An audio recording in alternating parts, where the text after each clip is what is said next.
Welcome in, everybody, to the Flagship podcast. That's right. I am Chip Brown of Horns247.com, joined as always by the one and only Eric Henry of Horns247.com. I have just returned from a week of vacation in Eric's home state of Florida, where I now know what it feels like to be in weather so hot that I'm walking on the surface of the sun. It did not help that my cousin decided to get married outdoors and have his groomsmen in full suits. But I'm still alive, Eric. I'm here. It actually was a great trip. Got to see Tallahassee, St. Augustine, Miami, and all the Keys. We drove from Miami all the way to Key West, which is a 4-hour, 2-lane highway adventure across every bridge known to man. So I feel like I really know South Florida now. Chip, listen, first off, it's great to have you back. Shout out to Hank South. Me and Hank want to do just a quick little podcast, quick little flagship. Didn't want to leave you guys without an episode. So shout out to Hank South for pinch hitting last week. Yeah, no, listen, you went from St. Augustine. I mean, you did Tallahassee. You were in Destin. You went to Tampa last year. But for this trip, you basically hit every nook and cranny of the state. And I was going to ask you, we won't, go too long on the Florida talk. But I was just going to ask you, did it surprise you? Because I think most people get surprised how far of a drive it is from Miami, from Fort Lauderdale, Miami to the Keys. I think they think that it's just, okay, you just go past Homestead and then you're there. No, it is a 4-hour, as you mentioned. It's a nice little drive on one to get there. So did that surprise you by any chance? That surprised me. Yeah. I mean, it's 2-lane highway driving, and if you're behind Pokey Joe, yep, you're going to have to put some patience on. But we lucked out. The weather was great. Like, it was great. I mean, St. Augustine, the fountain of youth, I was chugging as much of that water as I could. I think it was all tasted a lot like sulfur, which probably meant the pipes were a little rusty. But it was cooler weather than I expected in St. Augustine. Yeah. And then once we got to Key West, it was the furnace. So, but got to do a little snorkeling, met the author Judy Bloom, who wrote, some of the coming of age books of my youth. And she's got a little bookstore down in Key West. She's 86 now. So that was really cool. Went to Ernest Hemingway's house, all that. And so, yeah, my cousin, hopefully the marriage works out, knock on wood. But yeah, wasn't expecting to go to Florida in June, but hey, family calls. So it was great, but we've got a lot to get into, obviously, in Longhorn land and SEC land. What are we? We're T-minus 30 days from 20 days, I guess, from the official 19 days from the party. Yeah. And then 20 days from the official joining of Texas and Oklahoma with the Southeastern Conference. And Eric, today, full disclosure, we're recording on Tuesday, June 11th. Today, the SEC released some kick times and windows for kick times of pretty much all the remaining games for the SEC teams. This is happening now because the SEC asked for it to happen with their new broadcast rights partner, ESPN, who takes over the exclusive rights to SEC football this fall. And so fans are going to have a little more time to prep and prepare instead of these 6-day windows that television used to sort of hold over the fans' heads, and fans didn't know, is it going to be a 11 a.m. game? Is it going to be a 7 p.m. game? So we have a little more clarity Eric, in terms of the Texas football schedule? Chip, I will say, and you can fault me, you can accuse me of being a company man. It is going to be a little bit of an adjustment. No shade on ESPN, Disney, family of networks, but growing up in Florida, getting a lot of SEC football, it's going to be weird with it not being on CBS. But I digress. Again, no one can accuse me of not being a company man. There, Chip. I'm not going to lie. I mean, listen, for our job, obviously, it's great, right? To know when these games are going to take place. From a fan perspective, I think I can only assume, and I'm not saying this to sound, aloof or arrogant. It's just that, for our line of work, right, we're going to be there regardless, right? It doesn't particularly matter. Now, obviously, it's a little bit easier for us to know for the purpose of planning travel, but we're going to be there regardless. But I would imagine from the sake of a fan, it has got to be like Christmas to be able to plan this from months in advance, right? Because whether you're a season ticket holder or you're someone who goes to a few games a year or you're trying to plan a road trip, at least like I even was thinking about this from my perspective, Chip. Like, for example, I booked my travel for Arkansas, and I'm going to fly into Tulsa and make a 90-minute drive over to Fayetteville. But I got like a 6:45 a.m. flight back Sunday. So it's nice to know it's 11 a.m. game, right? So hopefully I can get out of Donald W. Reynolds Razorback Stadium by 6:30-ish, hopefully, Central Time, and get back over and get a decent night's rest, right? You know what I mean? It won't be to let the listeners in because we all know you guys are family. So that means we're all family. It's not going to be like me staying at, Chip Brown's roommate's old college friend's place, in Birmingham, and me absent-mindedly, Chip, forgetting that is in the Central Time Zone, and I plug in the GPS to get over to Atlanta. And as soon as I saw EDT, it was like, okay, this went from being a nice leisurely drive through the South to we are hauling butt to get to Atlanta, to get to the airport. But no, all jokes aside, I think it's great, that you have the times out now. And Chip, I will ask you this. I mean, again, I think, for the purposes of, we can look at it two ways. For the purposes of fans, right? Like those day kickoffs, and there are quite a few windows where you either got the 11 a.m. kick, which hopefully won't be too bad, or you got that afternoon or flex, right? Which could be as early as 2:30 or as late as 7.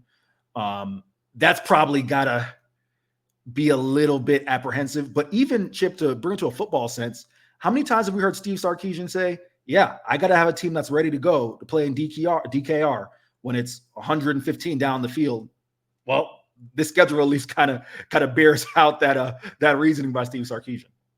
Yeah, so we knew that the opener against Colorado State was going to be at 2:30. We knew the Michigan game in Ann Arbor, September 7th, was going to be the Fox Big Noon kickoff, 11 a.m. Central Time. And we knew the UTSA game was going to be at 6 o'clock. Those kick times had already been released.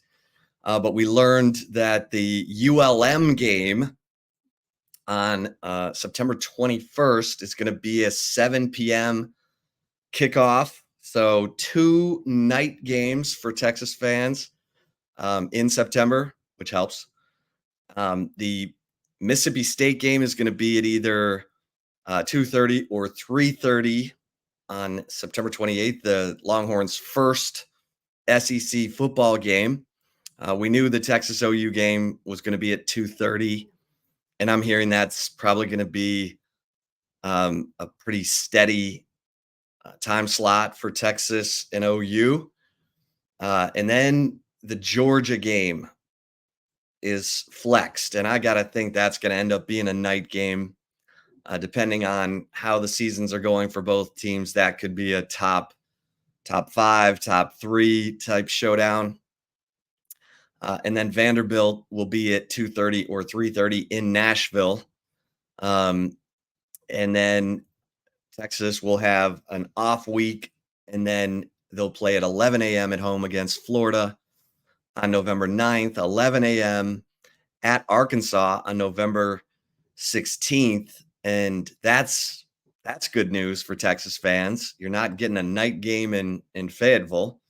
Um, and then you've got the Kentucky game on November 23rd. That's a flex, which means it could be anywhere from 2:30 to 7 o'clock. And then the A&M game in College Station on November 30th is also flexed, meaning it could be 2:30, anywhere from 2:30 to 7 p.m. I get the feeling that one's going to be a night game because the Michigan-Ohio State game is also on November 30th, and that typically is a day game. So your thoughts? Chip, I try not to read too much into the times of those, or slated times of those games, as far as like kind of the prospectus of where a team may be. But I don't think, let's just start with the Florida game. That says to me that they're thinking Billy Napier might be in for a rough ride. I'm sorry that just is what it is.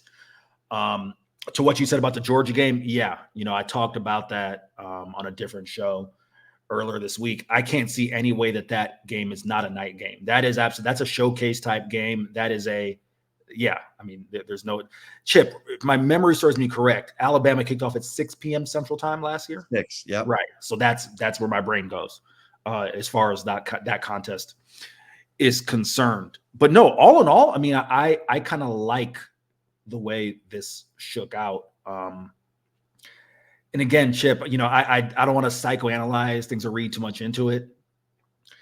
But this is from talking to guys, talking to players, again, different level of football, no disrespect to Conference USA or Group 5 football, different level of football than we're talking about here. But players would say, hey, we kind of, you get juiced up for those 7 p.m. games, those evening games.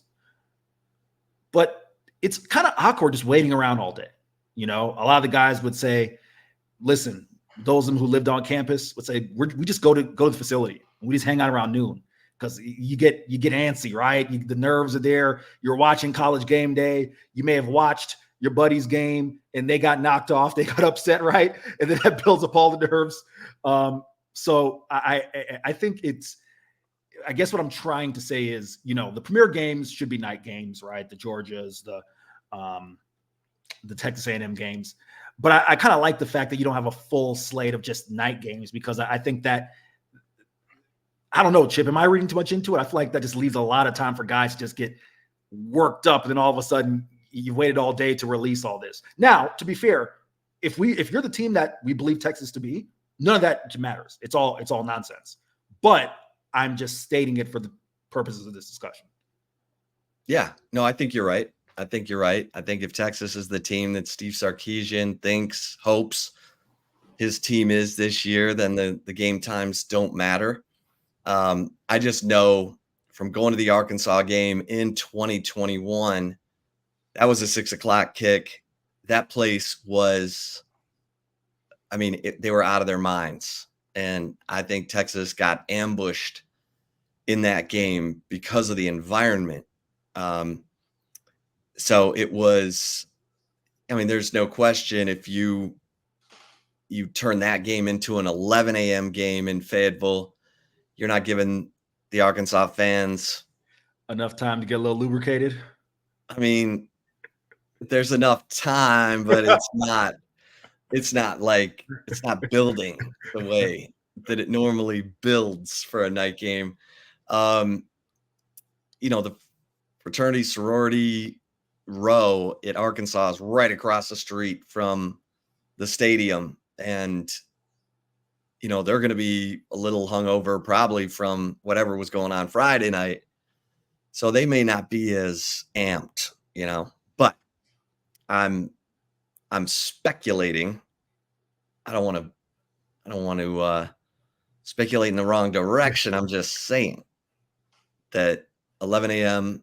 at Arkansas, I think that's a win for Texas. So you have a better idea of what you're looking at from a fan's perspective, and that is the whole goal of this, to help the fans be able to prepare, set their travel, know how many hotel nights they need, all of that. And so, but Eric, we've got, football season never ends here on the Flagship podcast. You all know that if you've been a regular listener over the years. And my man Eric Henry has started a couple of preview series. One looking at Texas's week 1 opponent, the Colorado State Rams, where my son will be a senior this fall. And you've also got a position analysis where everyone on the Horns 24/7 staff is joining forces to give everybody a three-dimensional picture of what's going on at each position. Let's start with the Colorado State preview. Anything that jumped out at you as you were combing through your intel on the Rams, other than the fact that they're coached by Jay Norvell, who used to be an assistant coach at Texas under Charlie Strong? Chip, how many times have we come on this podcast over the past 6 months? I mean, I guess it's June, so maybe let's go 7-8 months, and talk about Texas's secondary, right? We've talked about having questions about it. Is it going to look like this? Is it going to look like that? How will they respond? How will they develop? So on and so forth. Who's going to step up? Who starts? Who doesn't? Who's here? Who's not? Well, guess what? You're going to get tested immediately by this Colorado State team.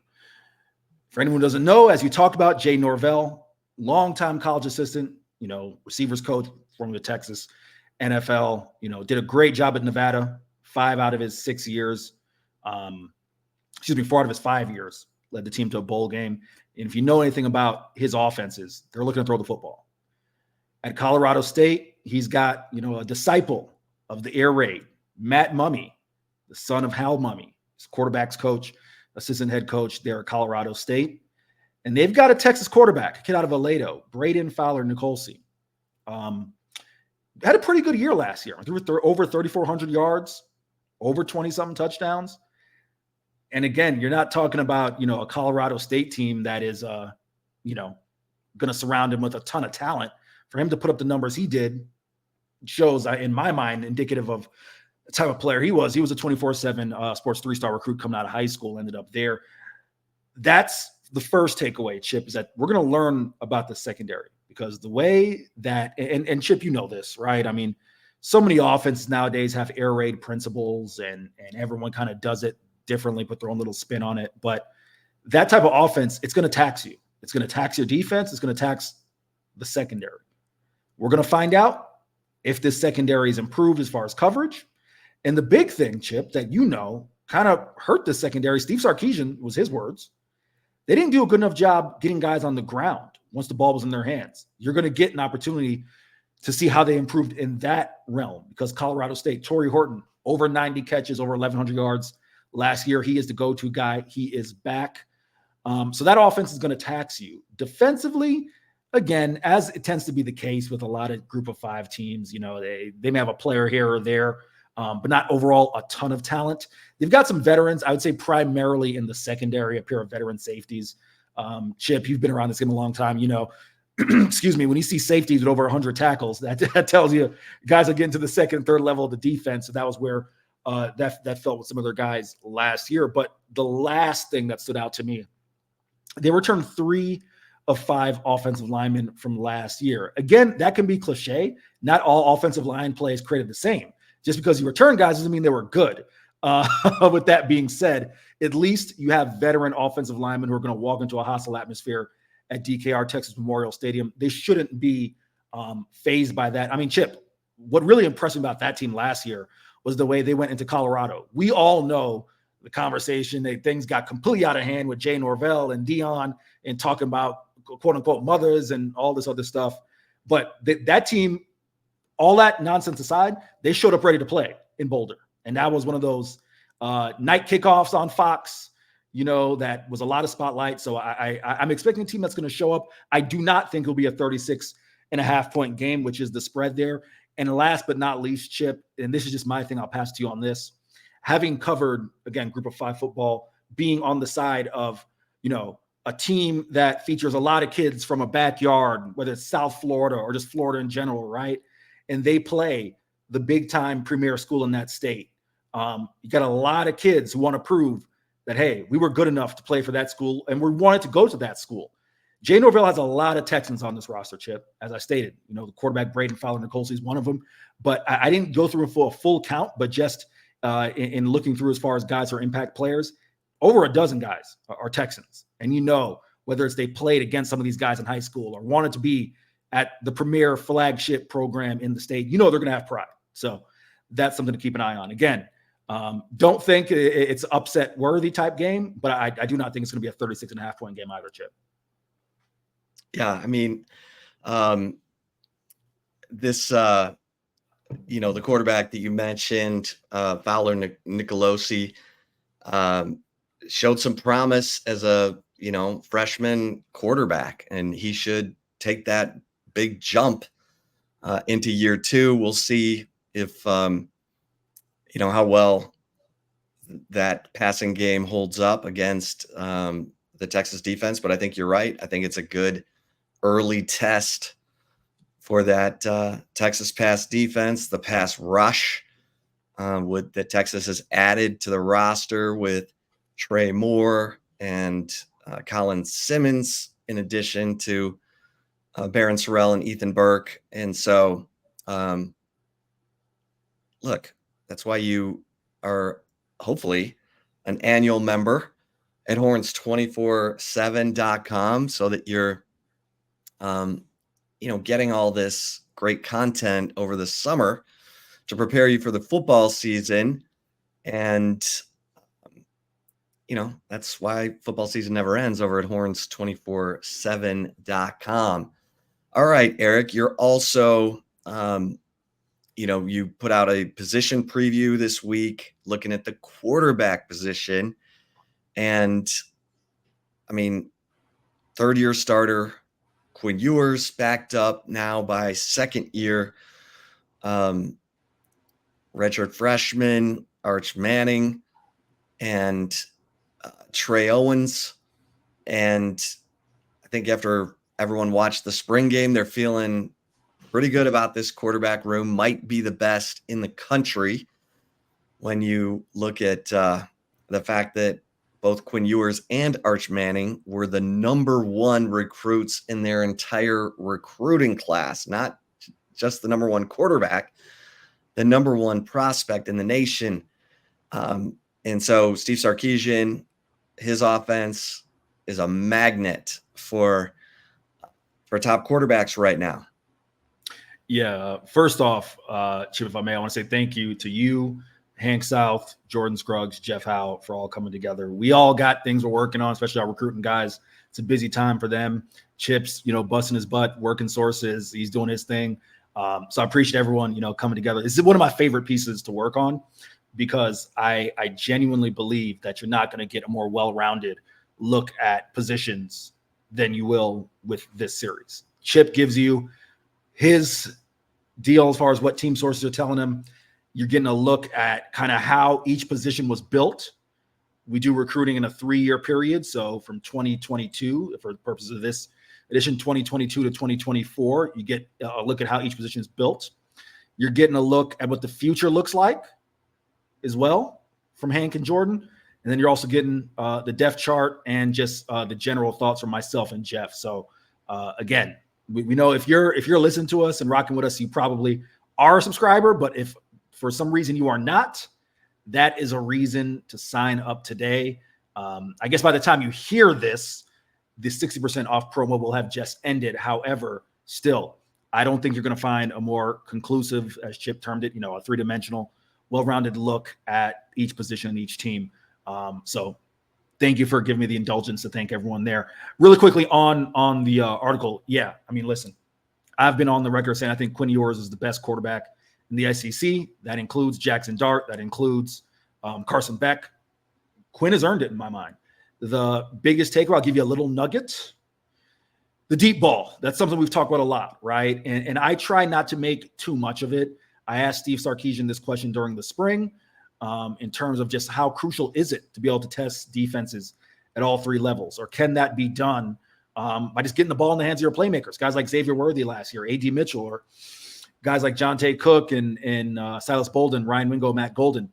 And he said, yeah, listen, you want to get the ball in the hands of those guys, let them do their thing, but you also have to test those guys. Quinn Ewers completed 17.6% of his passes that traveled more than 20 yards in the air in 2022. That was 89th in the nation, Chip.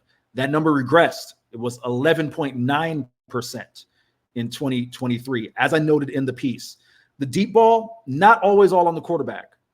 Xavier Worthy has game-changing speed, record-breaking speed. Not necessarily the best 50-50 ball guy, right, just because of his size.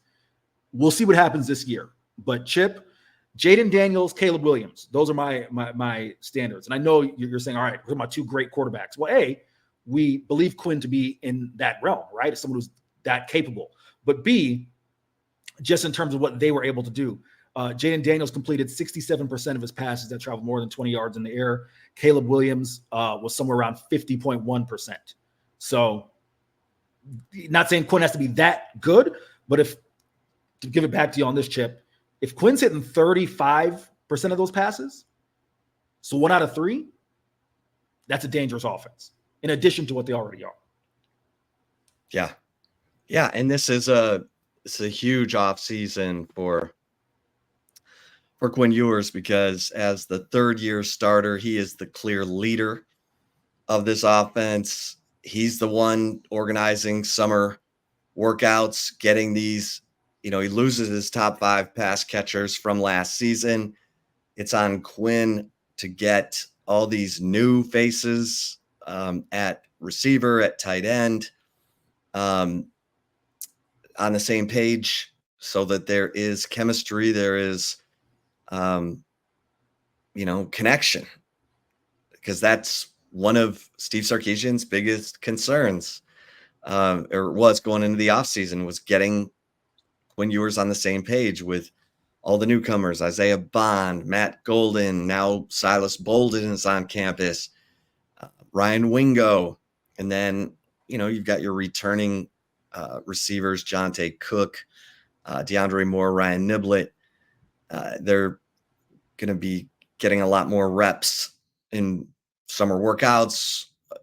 That's all on Quinn and Arch Manning. They've got to get these guys organized and make sure that they're doing the right things in the offense. So this is a huge offseason, summer for Quinn Ewers and Arch Manning, because we saw Arch Manning has a nice connection with, some of the second team guys or whatever. I mean, he had a nice connection with Ryan Wingo. I know that. And well, actually Trey Owens had the connection with Ryan Wingo, but they've got to get that offense in shape until fall camp starts. So yeah, this is a great article. Everybody needs to sink their teeth into this one, because it really is kind of the tip of the spear for this offense. And everybody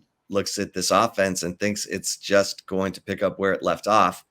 And if it does, huge kudos to Quinn Ewers and to Arch Manning for helping get all these newcomers, settled into this offense and doing what they're supposed to be doing. All right, Eric, the Directors Cup. How about that? Texas is back holding the Directors Cup, third time in 4 years. Right as they're heading into the SEC, they have conquered Stanford. And I wrote about this week. I'll never forget. I mean, well, first of all, the first decade of the 2000s for Texas was a golden decade. They won the national championship in football. They won 2 national titles in baseball. Men's and women's basketball went to the Final Four, both in 2003. You had Cat Osterman in, winning the Olympic gold while pitching at Texas. Houston Street was a National Player of the Year. His name's up in Dish Falk Field. It was just, and not to mention all the swimmers, because it was a glorious time for Texas swimming and diving. You had Olympic gold medalists Aaron Pearsall and Gary Hall Jr., and silver medalists Brendan Hansen and Ian Crocker coming out of Eddie Reese's swimming and diving program. And they won 3 straight national championships in 2000, 2001, 2002. Leading up to the 2004 Olympics when those guys all, hit the podium. So we're 5 years into this decade, Eric, and I'm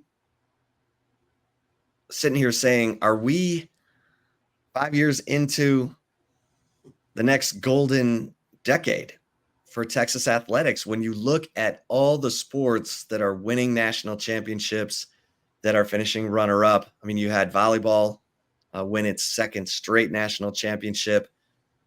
Rowing has won 3 of the last 4, if not for some birds flying into their boats. Last year, they would have won the national championship over Stanford.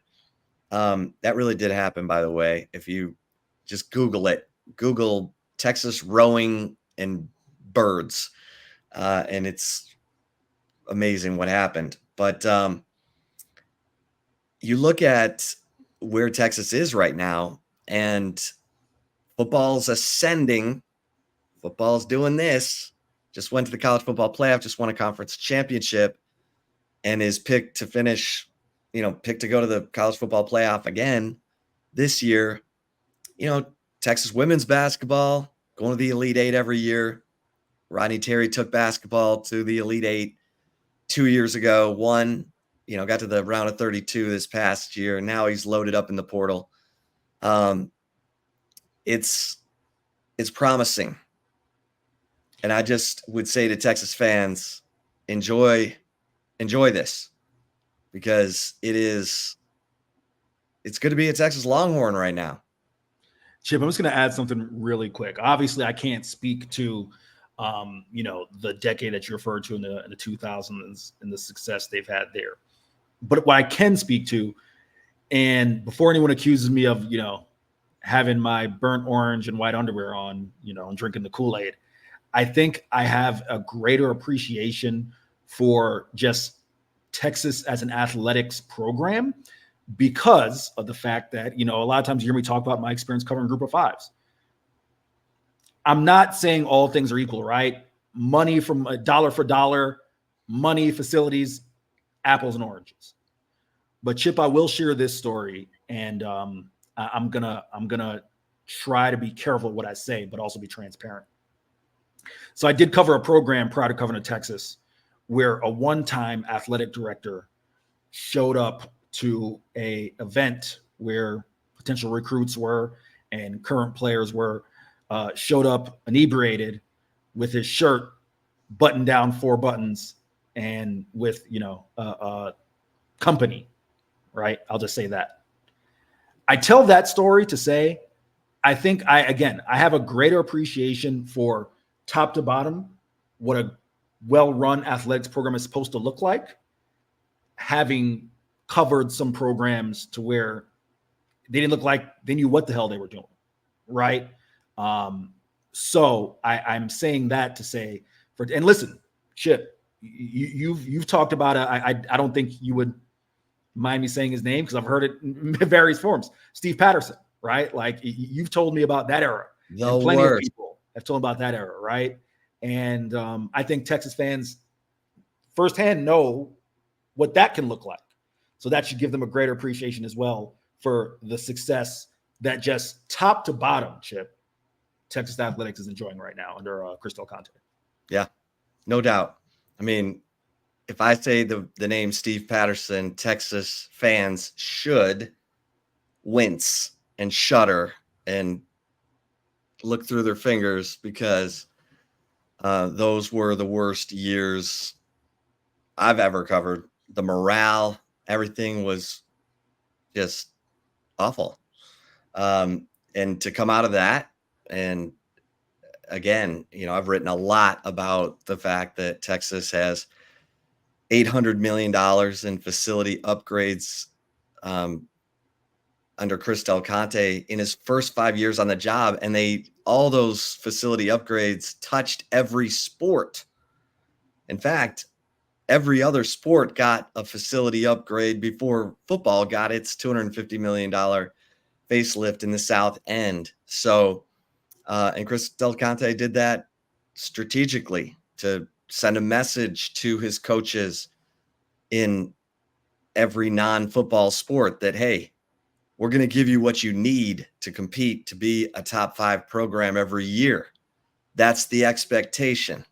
Every year, be a top 5 program and be in the mix for a national championship. And when you look at the fact that you've won national championships in volleyball and rowing and women's tennis. These are just recent years. Women's track a year ago. That the men's tennis won it in 19. Men's golf has won it in the last 5 years. That shows you the depth. It's not just one program. It's not just 2 programs. It's, well, as we know, 15 Big 12 championships this year. That's a school record. So Texas fans, feel good about that. Texas softball. I was out last week, so I'll just say this real quickly. Eric, the Texas youth movement, which was so much fun to watch, and from Reese Atwood, the sophomore Big 12 Player of the Year, Tegan Cavan, the Big 12 Freshman of the Year, who threw one-hit shutouts in the Women's College World Series, until they ran into Oklahoma and their cornerstone 5 seniors who were a part of 4 national championships. And those 5 seniors all showed up: Jada Coleman, Tierra Jennings, Kinsey Hansen, the catcher, and Riley Boone, Nicole May. They all showed up when OU needed them most. And Texas looked like they ran out of gas and or just didn't have the experience yet to handle that moment. And so the good news is those 5 cornerstone seniors at OU are moving on, and Texas is adding Cabria Salmon, one of the top high school pitchers in the nation, to a staff that will continue to have Tegan Cavan, Mac Morgan, Citlali Gutierrez. So bright days coming for Texas softball, it appears. And for Texas baseball, I think it's nervous times for head coach David Pierce. I know people are like, what? He's 7 full seasons, 3 trips to Omaha. The timing is not right, though, Eric. He takes over the pitching, and the pitching has its highest ERA since 1999. The hitting was fantastic this year, but the hitting was handled by Troy Tulowitzki and Caleb Longley. And David Pierce was handling the pitching, and it was all over the place. Obviously there was an injury to Tanner Witt that was devastating, but LeBaron Johnson starts off as your day 1 Friday night starter, ends up as your Sunday starter. You're kind of searching through the roster for relievers. I know there were guys who improved: Ace Whitehead, Max Grubbs, but you had guys go backward as well: Charlie Hurley, David Shaw. So Engage Bame was a great success, and David Pierce, should celebrate Gage Bame. But going into the SEC, and people are going to say, oh man, Texas baseball, they won 9 of their 10 Big 12 series, but the Big 12 was down this year. It was not a great year for the Big 12. You look at the College World Series, it's 4 SEC teams, it's 4 ACC teams. The SEC was loaded this year.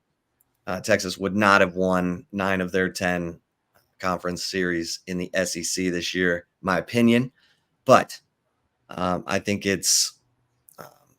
I would not be surprised if Texas Athletic Director Chris Del Conte makes a change at the baseball coaching position. So, Chip, can I ask you something really quick on that? Yeah. And again, obviously, Jeff does a great job covering baseball for us full time.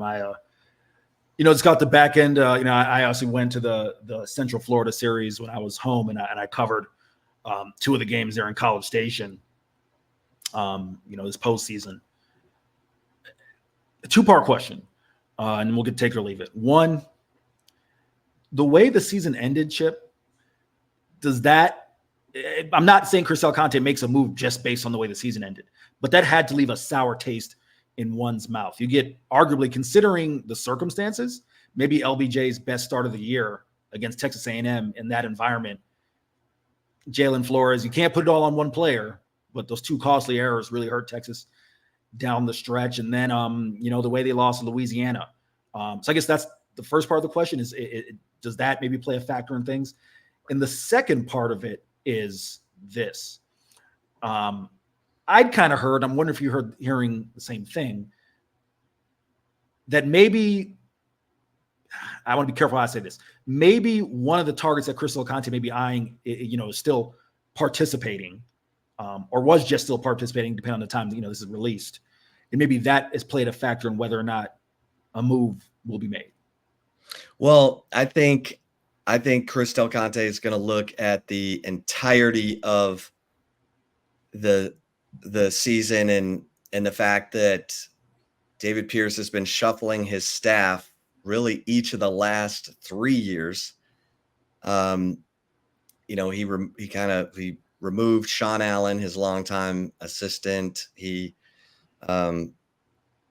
brought in Woody Williams as the pitching coach last year, and then let Woody Williams go after 1 year so that David could take over the pitching.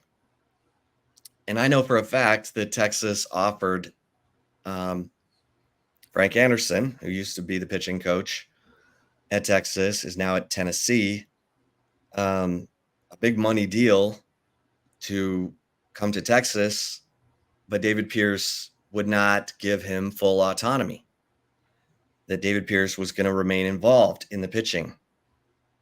Athletic directors don't forget that stuff. And then when the head coach takes over the pitching, you have the worst ERA since 1999. And I think there's some concern about the plan that David Pierce is putting forth. So, again, this may be about timing. And yeah, I mean, everyone's going to look at Jim Schlossnagle, who used to be the head coach at TCU. They're going to look at Tony Vitello, who used to be the assistant coach under Jim Schlossnagle at TCU, both of whom worked with Chris Del Conte. And then there are other talented coaches out there too. And Troy Tulowitzki, who turned down the USC job. So there are very capable candidates out there. And Chris Del Conte expects to be in the mix. And I don't think he feels like this team was trending in the right direction. So, but stay tuned at horns247.com. We'll have you up to speed on everything. All right, Eric, you ready for some take it or leave it? It has been too long, Chip. You've been away enjoying the Sunshine State, and you've left me without some take it or leave it. So I am overdue for some take it or leave it, Chip. All right, let's do it. All right. If you're watching us on the Horns 24/7 YouTube channel, we will roll on into some take it or leave it. Eric, take it or leave it number 1. The biggest takeaway from the Texas football kick times released by the SEC This week is UT fans getting 2 night games in September against UTSA and Louisiana Monroe. Take it or leave it. No, I'm taking that. I do think that's the biggest takeaway. As I talked about in the earlier portion of this show about how some of these afternoon kick times, with the river shootouts at 2:30 kick time, make a difference as far as, fans and their enjoyment of games, and also, for the players on the field.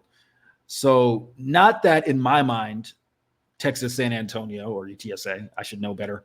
Lisa Campos somewhere is listening to this podcast, and she would kick me if she heard me call them Texas San Antonio or ULM. Not that there will be any threats to Texas per se, but I just think overall it's great to get those games at night. Great showcase to show off DKR at night. We've been talking about Chris Del Conte and what he's been doing with the program. Well, give him 2 more night showcases to do some of the cool things that he's looking to do as far as game day atmosphere. So I agree. I'm taking it, Chip. Okay. As you heard earlier in this podcast, I am suffering from UTSD regarding the Arkansas game in 2021. So I am going to leave this and say the biggest takeaway for me is the 11 a.m. kick at Arkansas, because you get both of your, well, they're always going to play OU away from home, but you get your new SEC rivals both on the road within 3 weeks of each other. I'm looking for any little edge I can get. And so for Texas to play Arkansas at 11 a.m., to me, that's the biggest takeaway from the kick times that we got this week. That and the fact that, we don't know yet if the Texas A&M game is going to be a night game on November 30th. So, yeah, I will leave it and say that my biggest takeaway is the 11 a.m. kick at Arkansas. Eric? Take it or leave it. Number 2, you agree that the great Phil Steele has Texas with the 15th easiest Southeastern Conference schedule of the league's 16 teams. Chip Brown, take it or leave it. I'll take it, because it's the fact that Texas doesn't play Alabama, LSU, Ole Miss, Tennessee, or Missouri, all the teams that most have projected in the top half of the SEC. Yes, Texas plays Georgia, but they get Georgia in Austin. So I think that Texas definitely got a favorable schedule in its first year in the SEC, much more favorable than those Florida Gators who are playing seemingly all the teams that I just mentioned in the top half of the SEC. Eric, I'm taking it. What say you? I'm taking it. You hit the nail on the head. And as far as I'm concerned, you don't get Tennessee, you don't get Missouri, you don't get Alabama, you don't get Ole Miss. Who's the 5th I'm missing? Tennessee, Ole Miss, Missouri, LSU. Those are the 5 teams, that were ranked in the top 25. 4 of those 5 teams won double-digit games last year. You don't get any of those teams. No disrespect, Jeff Lebby, love the guy. I think he, did a phenomenal job at UCF. I think he's a good offensive coordinator. I think he'll do a good job at Mississippi State. That's going to take a while. I've thrown a million jabs at Billy Napier to the point where, if he sees me, he may jab me in return if they pull the upset. But no, we don't think, Graham Mertz or not, we don't think Florida's going to be that good this year. A&M still rebuilding. I don't know what's with this little bubbling up of A&M has a chance to do well. I'll have to see that to believe that, as far as what they have a chance to do this year, because we haven't seen it for the past how many years. So yeah, no, I'm taking it. I agree. Yeah. All right, Eric, take it or leave it. Number 3, most of the credit for Texas winning its 3rd Directors Cup in 4 years should go to athletic director Chris Del Conte. Take it or leave it. It's a tough question for me, because the way it's worded is most. And that one's always weird for me because, listen, athletes got to go on the field and perform, right? With that being said, it's so tough for me, Chip. Because we're talking about the Directors Cup, and because we're talking about sports that are all encompassing, I'm tempted to leave it only because, listen, the effect that, rowing facilities are only going to be so much, right? Like, I mean, swimming facilities. Listen, you can have great facilities, but they're only going to be so much in relation to the talent that you have out there. It's not like football and basketball, right? You can make the correlation between facilities and, in my mind, on-field success. I think Chris Del Conte deserves a lot of credit because he's the one who's, quite frankly, put a lot of this in motion. Got to have the right hires, got to put people in position to succeed. But I am going to give the credit, if we're talking about from top to bottom, Chip, to the athletes who are out there performing. So I'm going to leave it. Okay. I'm going to take it for this reason. I think Chris Del Conte has created a culture within the athletic department of seeking, hunting championships. And I look at, even though the 2 national championships won this year by volleyball and rowing were done by coaches who were here before Del Conte got here. I look at the runner-up finishes, men's tennis, softball. Those were coaching hires made by Del Conte. And the 3rd place finish by women's track at the NCAA Outdoors, Edric Florial was hired by Del Conte. And I think that, and the fact that Steve Sarkisian was hired by Chris Del Conte, and obviously the alignment of Texas's leadership, from Kevin Eltife, the Regents chairman, to Jay Hartzell, the school president, to Chris Del Conte, the athletic director.